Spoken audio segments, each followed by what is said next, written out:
Boa noite, meus amados. Nós estamos hoje retomando. Boa noite, Gisela. Boa noite, Giselda. Boa noite, Chacur. Boa noite, Yolanda. Boa noite, Margarete. Boa noite, Chico. Boa noite, Odete. Boa noite, Beth. Boa noite, querida Rita. Boa noite, Giselda, e todos. Boa noite. Bom Um ver beijo. Giselda, boa noite a todos. Então, meus queridos, eu vou, como eu tinha comentado antes de começar a gravar, eu vou aqui colocar um vídeo do nosso querido Haroldo, que vai falar um pouco para a gente sobre essa questão da guerra, né? É muito bom. Live Rapidinho. do canal Espírita, Espiritualidade e Vida. Aqui nesse canal, com a programação nova 2022. Lives toda terça, quarta e quinta, às 19 horas, horário de Brasília. Quem está chegando aí pela primeira vez, se programe. Toda terça, quarta e quinta, às 19 horas, horário de Brasília. Aqui no canal Espiritualidade e Vida, você encontra às terças-feiras estudo das cartas de Paulo, quarta-feira estudo do Evangelho de João, quinta-feira estudo do livro Nosso Lar, a série André Luiz. Além disso, temos pelas manhãs, toda manhã, uma prece, o trabalho do Saulo, que também é postado aqui, Evangelho por Emmanuel, e mais de 800 horas de vídeos espíritas. Esse é o meu canal espírita. É aqui que você encontra um acervo bastante representativo, um acervo bem grande de palestras, de estudos espíritas. É aqui nesse canal. Tá? Eu tenho 2 canais, mas esse é o canal espírita. Então, cuidado aí para você não confundir um canal com o outro.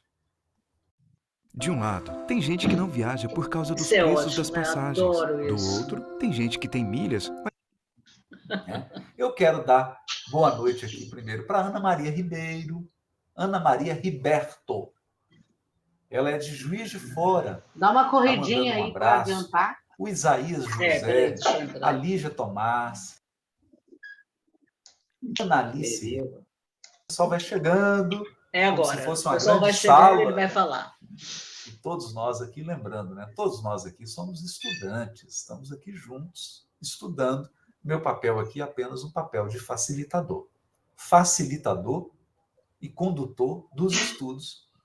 Mas eu também estou estudando. Estamos estudando juntos. Então, o pessoal está chegando aí, aos pouquinhos. Boa noite para todos, sejam todos muito bem-vindos. Vamos encaminhar nossas preces para a Ucrânia, para essas pessoas da Rússia, esse conflito aí trágico, num momento completamente inadequado. Então, vamos orar, né? É o que nós podemos fazer. É o que nós podemos fazer. Orar e enviar nossas vibrações e pedir a Deus e a Jesus que contenha, que conduza esse processo aí, evidentemente, e o Cristo não está sendo pego de surpresa, né? Claro que não, né? Claro que não. Ele já falava disso lá no Sermão Profético, há mais de 2000 anos de antecedência, já falava das guerras e dos rumores de guerra. Então, não há nada de surpresa, não há nada de que não esteja dentro de uma certa probabilidade no planejamento divino. Mas não deixa de ser triste, não deixa de ser uma situação muito complexa, muito triste. Então, que a gente possa enviar nossas preces, nossas orações, e que a gente também se transforme em agentes pacificadores, né? Que nós nos transformemos em agentes de paz. Porque agentes de guerra, o mundo já está cheio. A 123 Milhas quer te ajudar a ir mais longe. Além das passagens com até 5... O mundo já está cheio de arautos, o mundo já está cheio de promotores de guerras. Que nós possamos ser instrumentos da paz.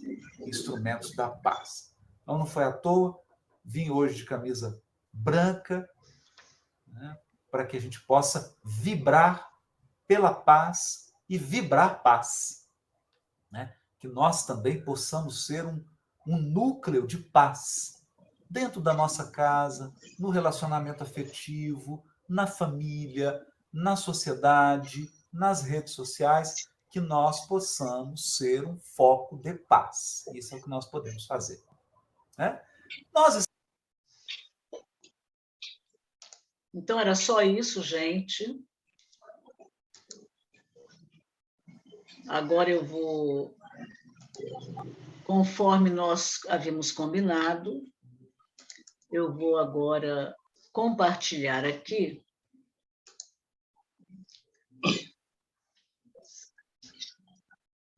um texto sobre Isaías, que é o próximo, que é o estudo de hoje. Quando, no capítulo 12, do estudo do Evangelho, segundo Mateus, no capítulo 12, versículo 17, está registrado: para que se cumprisse o que foi dito através do profeta Isaías. Vocês se lembram que houve aquela situação de... O próprio Aloysio Elias depois vai comentar.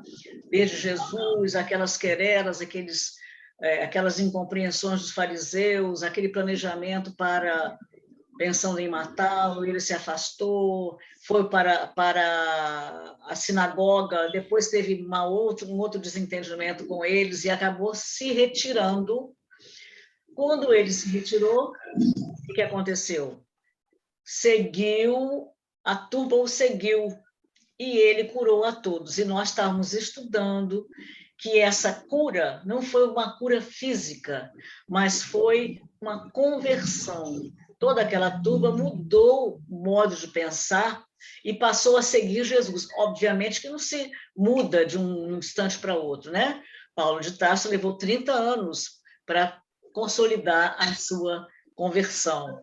Mas, pelo menos, o pensamento já mudou, eles passaram a seguir Jesus. Então, ele fala que Jesus, a turma o seguiu e ele curou a todos, e aí continua esse trecho, para que se cumprisse o que foi dito através do profeta Isaías. O profeta Isaías é considerado como os profetas maiores. E o que é profetas maiores? É mais importante do que os outros? Não. Profetas são maiores, são aqueles textos, inclusive, que não, às vezes não tem nenhuma pessoa física, como nós estamos vendo aqui embaixo. São os textos mais longos do Antigo Testamento. Então, são profetas maiores: Isaías, Jeremias, Lamentações, que não é uma pessoa física, Ezequiel e Daniel. Os outros, né, são considerados profetas menores, mas não em importância, porque os textos deles são menores, são mais curtos. A gente tem aqui uma foto, um desenho, né, do profeta Isaías, e aqui aquela escultura do Aleijadinho, lá na cidade, né, vocês se lembram? Onde ele esculpiu os 12 profetas. Congonhas do Campo. Como? Congonhas do Campo. Isso, Congonhas do Campo, exatamente. Então, eu achei interessante colocar aqui, muito, muito legal. Até parece um pouco com essa figura que desenharam aqui, né, barbudo, com a sobrancelha para cima. Achei interessante. Bom, então, para resumir um pouquinho de saber quem foi Isaías, Isaías foi, inclusive, um dos profetas que mais profetizou a respeito da vinda e da morte de Jesus. Então, em hebraico, o nome é Yeshayahu. Em grego, é Esaías. Ele foi filho de Amós. E Amós é muito citado no Antigo Testamento, que a gente imagina que deva ter sido uma pessoa importante. Dizem até que Isaías teria, lá embaixo, acho que eu coloquei, linhagem real. Ele teria vivido entre 765 a.C. e 681 a.C. Durante os reinados, você vê que havia muitas guerras, muitos conflitos. Então, esse tempo em que ele viveu, aconteceram vários reis, os reinados de Uzias Jotão, Acás e Ezequias. E o Isaías foi contemporâneo à destruição da Samaria pela Assíria e também a resistência da Jerusalém ao cerco que sitiou Jerusalém, né, com um exército de 185 mil assírios. Fato esse que aconteceu em 701 a.C. Não sei se vocês se lembram, a gente já comentou aqui, que o Estevão, né, Gesiel, o irmão da Abigail, no livro Paulo e Estevão, ele era encantado com Isaías. E ele, durante o tempo em que ficou abrigado na Casa do Caminho, que Pedro cuidou dele, que ele foi recolhido, não vamos repetir essa história que a gente já comentou há algum tempo, mas ele falava muito enquanto dormia, delirava, ele estava doente, ele delirava e ele falava muito sobre Isaías, e Pedro ficava ouvindo e ficava encantado com o conhecimento que ele tinha. Ele repetia, muito decorado, que antigamente, né, os judeus, até hoje, mas passava a tradição de pai para filho. Hoje já existe mais textos escritos, que antes não existiam, eram textos orais, a tradição oral que passava de pai para filho. E ele repetia todo o livro de Isaías. Pedro ficou muito encantado. Então, mais aqui embaixo, o nome Isaías significa Yahvé ajuda, quer dizer, Deus ajuda, né? Ou Yahvé é auxílio. Ele exerceu o ministério no reino de Judá. Sua esposa é chamada em seu livro de a profetisa, está lá em Isaías 8, versículo 3, talvez indicando que ela também profetizava. Não existe confirmação de que Isaías morava em Jerusalém, não se sabe exatamente onde ele habitava, nem sempre a Bíblia é muito clara a respeito, ainda mais considerando que é tudo sempre muito simbólico, né, como nós sabemos. Mas a tradição judaica afirma que ele era de linhagem real. O profeta Isaías foi chamado para exercer seu ministério em aproximadamente 739 a.C., no ano que morreu o rei Uzias. O relato bíblico não informa se antes desse fato Isaías já pregava publicamente. Como aconteceu a convocação de Isaías? O relato de sua convocação para profetizar é um dos mais extraordinários registrados no Antigo Testamento. Ele teve uma visão do trono de Deus e havia vários serafins em torno do trono, vários anjos, que proclamavam a santidade de Deus. Diante de tamanha glória, o profeta assumiu sua própria pecaminosidade. Ele se considerou impróprio para a função de profeta, ao dizer: sou um homem de lábios impuros. Está lá em Isaías, capítulo 6, versículo 5. Um dos serafins tocou a boca com uma brasa viva e lhe purificou.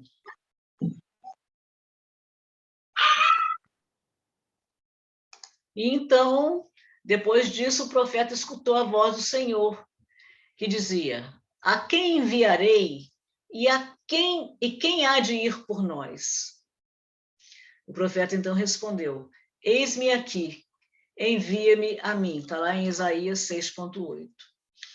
Então, para poder ilustrar alguma coisinha, eu coloquei uns textos aqui em que ele profetiza sobre Jesus. No capítulo 7, versículo 14, ele diz: eis que a jovem conceberá e dará à luz um filho, e lhe porá o nome de Emmanuel, que quer dizer Deus conosco. E Jesus também tinha essa...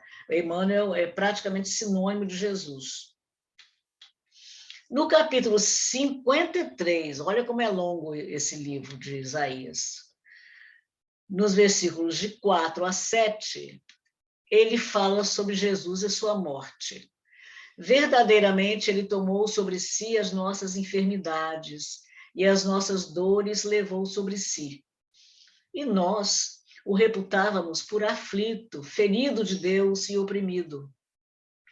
Mas ele foi ferido por causa das nossas transgressões e moído por causa das nossas iniquidades. O castigo que nos traz A paz estava sobre ele, e pelas suas pisaduras fomos sarados.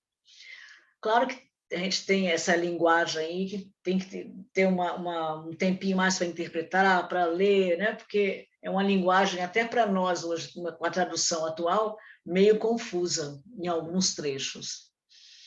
Todos nós, aqui no versículo 6, todos nós andávamos desgarrados como ovelhas.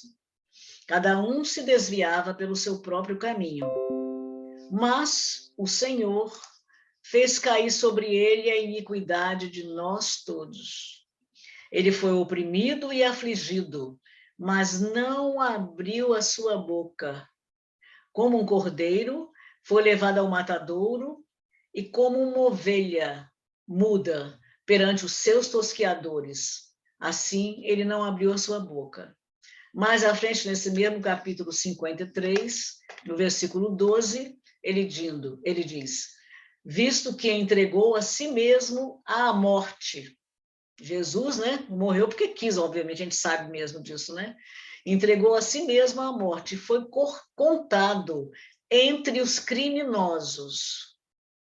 Mas, na verdade, levou sobre si o pecado de muitos e pelos criminosos fez intercessão. É tudo muito, né? Muito claro, eu acho, né? Muito bonito, né? Ele falar isso tudo bem antes da vinda de Jesus, né? Exatamente, 700 e poucos anos, né? 600 e tanto, não sei. E como ele morreu? Bom, a morte meio trágica. Fugindo do rei Manassés, Isaías escondeu-se dentro de um cedro. Mas as franjas de sua roupa o delataram. E o rei mandou que cerrassem o cedro ao meio, matando o profeta. Negócio meio. Mas é isso aí o texto sobre o Isaías. É por isso que Jesus ele fala com os apóstolos, né, que é preciso que tudo isso aconteça nas vésperas da morte dele, para que se cumpra a profecia de Isaías. Né? Exatamente. É isso mesmo. E agora também é exatamente o que ele falou, para que se cumprisse a profecia de Isaías, né? E agora a gente ainda tem meia hora, eu vou botar então o início, até onde der para a gente assistir, da live, do vídeo do Aloysio Elias, que vai falar um pouco para nós sobre essa passagem. No início ele vai fazer uns comentários sobre o estudo anterior, que nós já fizemos, que é até bom recordar, que de uma semana para outra a gente esquece a maior parte, né? Então, vamos ver aqui. Que não está aqui, deixa eu buscar lá, peraí.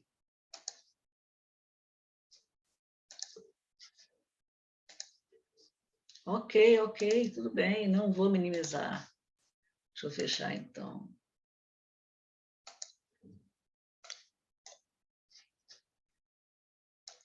Gente, agora será que eu não vou conseguir?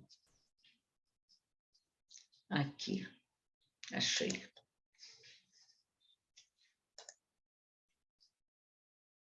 Esses vídeos ficam entrando aqui o tempo todo. Eu sou inscrita em todos esses canais. Pronto. Estão vendo aí? Sim. Bom, boa noite. Nós vamos continuar nosso estudo do Evangelho de Mateus. Nós estamos no capítulo 12 já, Carlão. No versículo 17. E numa passagem em que Jesus faz referência a um trecho do Velho Testamento. Então, a passagem pós o embate com os fariseus, um embate que começou lá na lavoura de trigo ou de cevada, a gente não sabe bem, né? Quando os discípulos apanharam algumas espigas da lavoura. Depois desse embate, ele teve um segundo round, vamos dizer assim, dentro da sinagoga, no momento em que Jesus ia realizar a cura do homem da mão mirrada. Mas em dado momento, a coisa ficou muito baixo astral, né?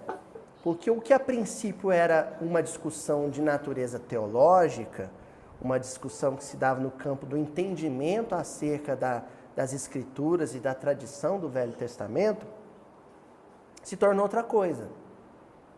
Se tornou uma coisa muito pesada, né? Muito sombria, que foi um complô, uma movimentação pretendendo exterminar o colégio apostólico e assassinar Jesus. Então o mestre percebe isso, né? O mestre ele começa a perceber que a vibração pesa um pouco não, né? Estou sendo sutil. Ela pesa muito, então ele diz, vamos nos retirar daqui.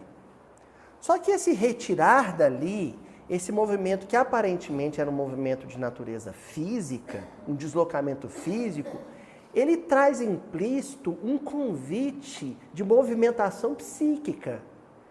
É Jesus dizendo para os discípulos, e agora também para um recém-convertido grupo de discípulos, né?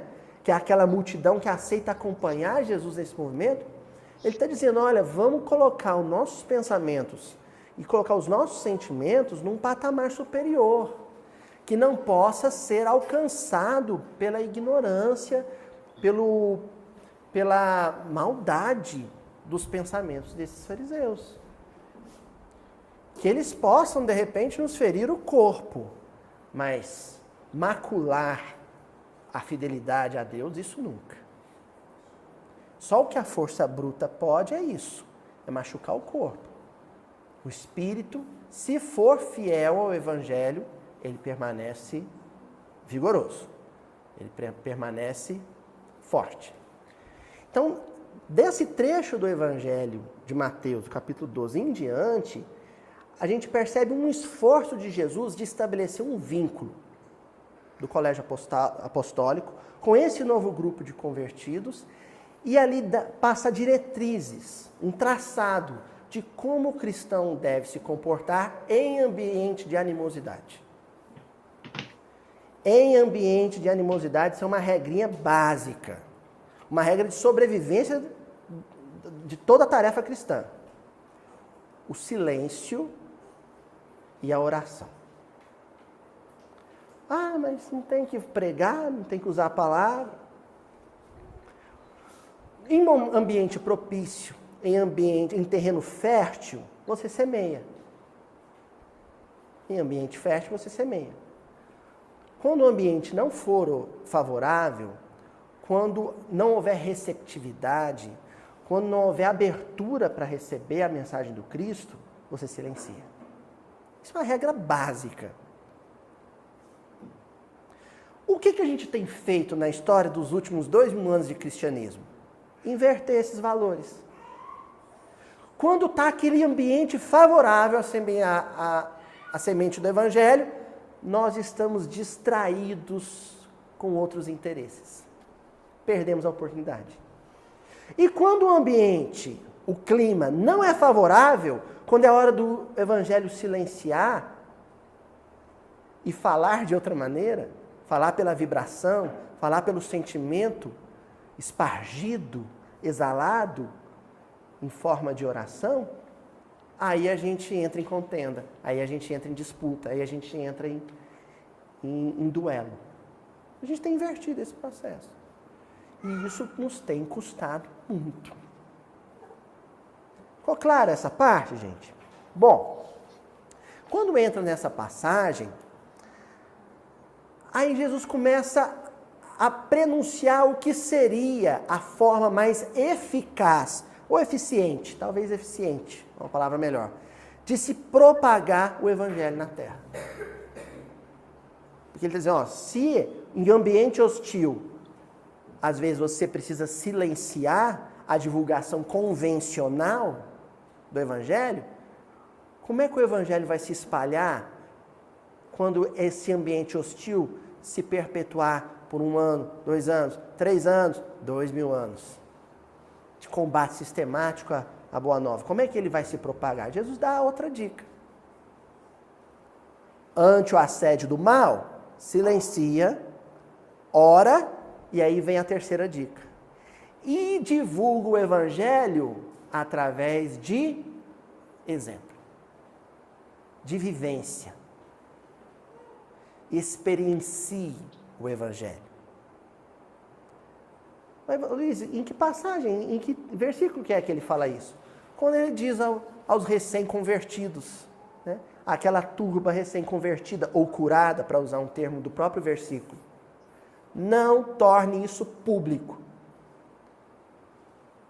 Ao dizer o que não se deve fazer, subliminarmente ele está afirmando o que se deve fazer.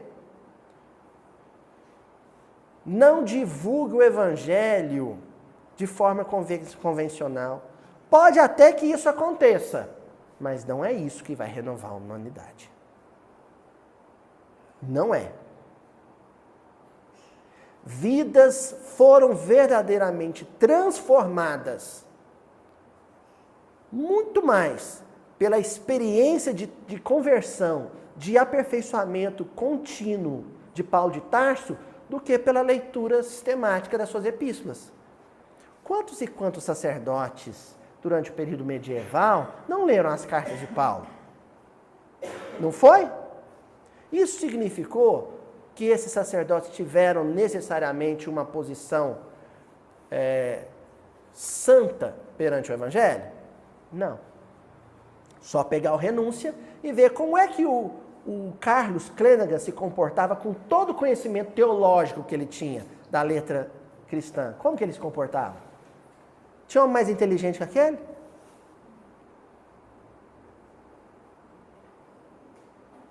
Então nós temos que reavaliar isso. Então estou enfatizando essa questão antes de avançar hoje, porque hoje nós vamos começar a falar de um profeta. Nós vamos começar a falar de um profeta. Um profeta, talvez o mais conhecido profeta do Velho Testamento. E aí a gente tem que começar a entender que a evolução do pensamento religioso na Terra, sobretudo da espiritualidade profunda, que advém da tradição monoteísta judaico-cristã, ela é uma tradição que tem fases, etapas. Então, num primeiro período, antes de Cristo, era a fase, sim, da profecia. Depois, era a promessa, né? Depois, o anúncio do cumprimento da promessa. Era o verbo eloquente do Pentecostes. O verbo vulcânico de Paulo de Tarso, de Estevão no Sinédrio. De repente, as vozes cessam. Por que as vozes cessam?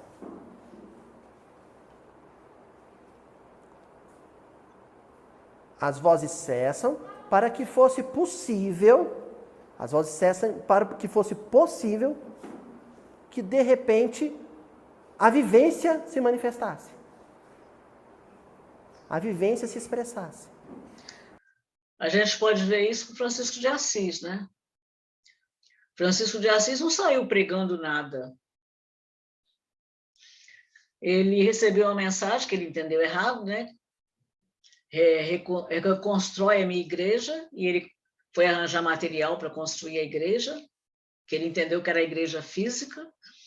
Depois, quando ele teve o entendimento de que era a igreja espiritual, a igreja verdadeira, ele criou aquela ordem, começou a se desprendeu de toda a vida dele passada. Tem aquela cena linda, não sei se vocês assistiram o filme Irmão Sol e Irmã Lua, em que ele na igreja, o pai atrás dele, né? Ele tira toda a roupa, ele é filmado de costas, né? Nu, como a dizer que de hoje em diante eu não tenho mais nem as minhas roupas. E aí o padre vem correndo e coloca um pano sobre ele, cobrindo, né? O seu corpo. E a partir daí ele passou a vivenciar exatamente o Evangelho de Jesus. E ele ficou conhecido por isso, não porque pregasse, porque saísse pelo mundo a pregar, né? Mas ficou conhecido pelos seus exemplos, pela sua dedicação, pela sua renúncia aos bens materiais e pelo trabalho incansável em benefício de quantos ele podia ajudar, beneficiar com as suas mãos, o seu amor, conseguindo vários adeptos que ele depois o ajudaram, e aquilo se perpetuou, né? Houve uma quebra, eu acho que talvez tenha havido queda, mas inicialmente foram muitos adeptos. Mas como não é fácil você abandonar tudo e abraçar a dama pobreza, muitos não conseguiram permanecer até o fim, mas houve a congregação muito grande, né? Muito intensa de trabalho, buscando os pobres, os oprimidos, os necessitados de toda espécie. Ô, Gisela, eu tenho a impressão que ele não entendeu errado. Eu acho que a igreja que distorceu um pouco da história. Será? Pode ser. Que ele criou uma nova ordem, tudo, né? A igreja fala que ele reconstruiu aquela igreja lá em Assis, se eu não me engano, não sei se é São Damião, não tenho muita certeza. Então, eu não guardei o nome, não. A igreja que fala isso aí. Mas ele criou uma nova ordem e deu um exemplo, né? Da vida, da vivência para o espírito, para os pobres, do amor aos animais, do amor a toda a natureza, a criação, né? A natureza. Eu acho que foi a igreja que distorceu esse fato aí. Pode ter sido. Na realidade, não sei se foi o Chico, agora não recordo, que diz que ele é o João Evangelista reencarnado. Isso aí, o Chacur, é uma das raras informações que parece que todo mundo conhece. De vez em quando, algum palestrante, algum estudioso, algum pesquisador comenta esse fato. E eu acho que não tem nada a ver, né? Eu acho que não tem nada a ver, mas é só como informação, né? Não, eu digo assim, não tem nada a dever um ao outro. Eu acho que é bastante coerente. Porque João Evangelista era um espírito muito, né, respeitado. Jesus, você vê que de vez em quando conversava com ele, com o irmão, com Pedro, eram aqueles três mais escolhidos por ele, né? Não porque era preferido. Então, eu achei bastante coerente essa informação. E através do Divaldo ele fala que a irmã Clara, que estava na mesma época dele, é a Joana de Ângeles. Cusa, né? A Joana de Ângeles e a Joana de Cusa. E o Divaldo já fez esse comentário também, que ela está prestes a retornar, a Joana de Ângeles. E, se não me engano, no livro Transição Planetária, ele também, me fugiu o nome do espírito, que escreve muito pelo Divaldo sobre Manuel Filomeno de Miranda? Do Manuel Filomeno de Miranda, também fala que o Francisco de Assis vai retornar também, proximamente. E deve vir com uma missão na igreja mesmo. A gente pensa, ele vai vir, vai se tornar espírita aqui. Não, ele deve vir com uma missão na igreja. No livro, não sei se ele fala que é na igreja, mas ele fala que ele está próximo também de reencarnar, o Francisco de Assis. É para dar esse impulso, né, nessa nova era que está começando. Né? Porque Jesus comentou, né, Chacur, que o evangelho seria espalhado por todo mundo. Como o evangelho vai ser espalhado? É preciso que os missionários que ele escolha, né, possam trazer a colaboração para que esse evangelho se espalhe. Senão, se for esperar sozinho isso se espalhar, vai demorar mais. Então, durante aquela época que ele estava lá em Assis, também o Divaldo estava com um daqueles auxiliares lá para reconstruir a igreja, aquele Nilson também, que era o irmão em outra encarnação do Divaldo, mas nessa não, né? Que conviveu com ele na Mansão do Caminho. Ele falou que os dois estavam lá também, que eles foram filhos da Joana de Ângeles. Da Joana de Cusa. Eles foram feitos a filha da Joana de Cusa. E diz que o Nilson seria aquele que foi morto, né, na fogueira com ela. Foi junto com ela, exatamente. O Nilson seria aquele, exatamente. Falando em Francisco de Assis, vocês conhecem uma oração do Francisco de Assis de nome Bendito Seja? Não. Eu conheço porque você colocou outro dia aí, Francisco. Foi no nosso grupo lá. Você estava lá, chefe. Mas outro dia a gente traz para cá, mas é muito posta aí para a gente. Muito forte a oração. Porque, inclusive, eu já ouvi comentários também. Vou postar no grupo. Eu não pesquisei para ver se isso é verdade, se é verdadeiro, mas eu já ouvi comentários que aquela oração que é atribuída a ele não seria dele, mas também não Eu tem já a vi mínima... isso também. Eu acho que até na internet tem isso aí, falando que ela não é dele. Mas, de qualquer pode maneira, ter é muito sido por bonita. inspiração dele, né? Ou de algum espírito próximo a ele. Mas é muito bonita, com certeza. Com certeza. Então, vamos caminhar mais um pouquinho aqui. Eu ouvi um comentário do Haroldo que, mesmo com todo esse desprendimento, né, nos últimos tempos, ele já vem, né, carcomido, né, pela vida, que ele disse para a irmã Lua lá, né, que ele estava muito triste no que tinham transformado a ordem, né, a ordem que ele fundou. Aí ela falou assim, que ele ainda, como é que é? Ele estava sofrendo porque ele considerava a ordem dele, e não era dele. Aí parece que ele parou para pensar, né? É verdade. Apesar de todo o altruísmo, de todo o despojamento, né? Ele ficou com esse último aí, que ela fez ele raciocinar e despojar, porque a ordem não era dele. É muito verdade. interessante, né? Com certeza. Mas a pessoa se entrega tanto e acaba abraçando aquilo e não pensa que aquilo realmente não é dele, né? Criou, amamentou, cuidou, né? Como uma mãe. Então, acaba com aquela história. Os filhos crescem e a mãe está ainda querendo segurar, manter a vida dos filhos na mão, mas não pode, né? A vida se encarrega de levar para adiante cada filho, cada organização, cada instituição. Perguntaram a Edivaldo, eu estava assistindo a palestra, se ele tinha receio de que, ao desencarnar, ele pudesse ser desviado a Mansão do Caminho, os destinos da Mansão do Caminho. E ele disse que é óbvio que ele tem esse receio, mas que existem ali pessoas, poucas, mas em quem ele confia, e que ele acha que essas pessoas, mesmo que não façam como ele faria, porque cada criatura é uma personalidade, né? É uma individualidade, mas que ele acha que elas dariam conta de conseguir manter o trabalho que ele começou, né? Aí é o mesmo caso, então, do Francisco de Assis. Postei no grupo, hein? Na realidade, a obra não é obrigada. nossa. É a mesma coisa da Casa Espírita. Algumas pessoas acham que a Casa Espírita tem dono. Não tem dono, a Casa Espírita é de Jesus.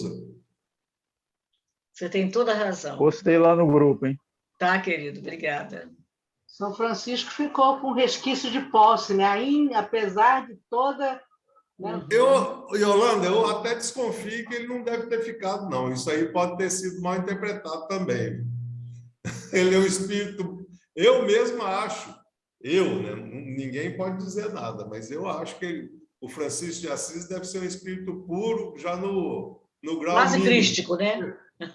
Não crístico. Está na linha de intermediária, aí já se tornando um espírito puro. Eu creio que pode ter sido mal interpretado isso aí.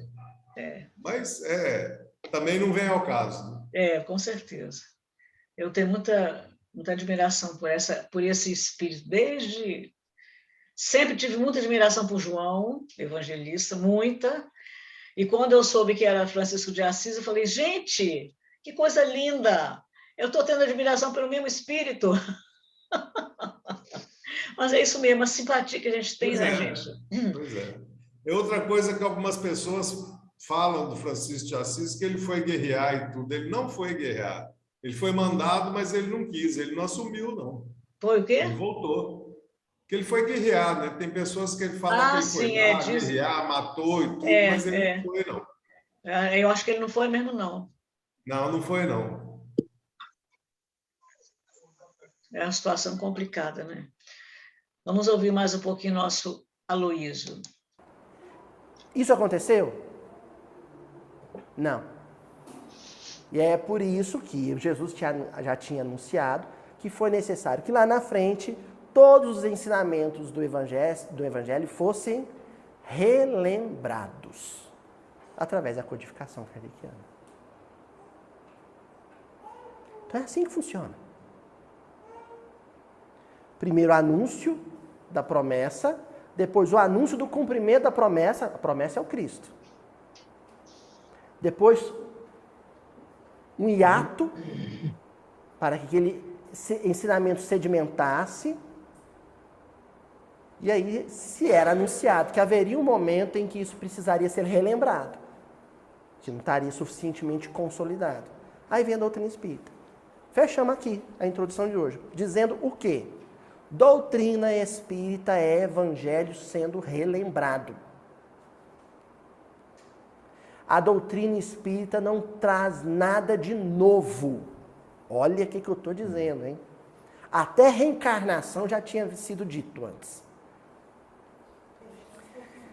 Então, a doutrina espírita não traz nada de novo. Ela apenas relembra alguma coisa que não foi suficientemente o quê? Aprendido?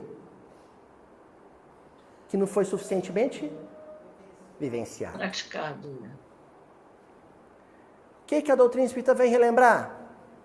Evangelho não é para ser debatido.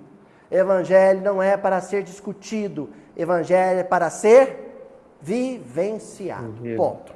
Encerramos aqui. E nós também vamos encerrar aqui, gente. Como nós dissemos anteriormente, antes de começar a gravar, nós vamos ter que terminar um pouquinho mais cedo hoje, por causa do compromisso. Eu quero agradecer a presença de todos. Luiz, tudo bem, Luiz? Bom ver você aqui. Oi, Gisele, tudo bem? E semana que vem, então, a gente parte daí de onde parou, que aí ele fez uma introdução rememorando o que havia sido estudado, né?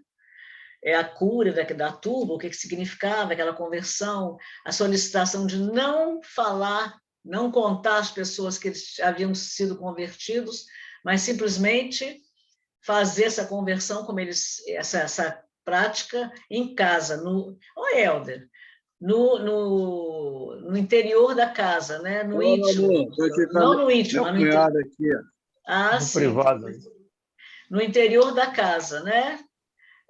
Junto à família ou junto até os colegas de trabalho, mas não ficar divulgando, sair pregando.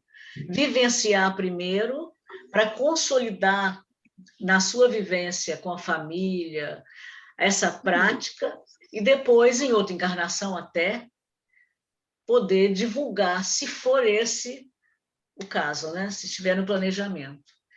E agora ele vai começar a falar sobre a passagem, né, do versículo 17, para que se cumprisse o que havia dito o profeta Isaías. Tá bom, meus amores? Nós vamos ficando por aqui. Vou encerrar aqui, a gente faz a prece logo em seguida. Foi ótimo estar com vocês. Um excelente domingo. Beijos. Não saiam para fazer a prece. Muito bom. Boa noite. Carete, adorei estar com você. Obrigada. Tudo de bom. Beijo para todo mundo. Cheguei atrasado, mas consegui pegar essa energia boa de vocês. É bom, é bom. Nós já pegamos energia muito boa no início também, por causa da música que a Yolanda talvez até fosse colocar depois, né, Yolanda? Mas hoje não vai dar. Depois, hoje no dia, a gente coloca.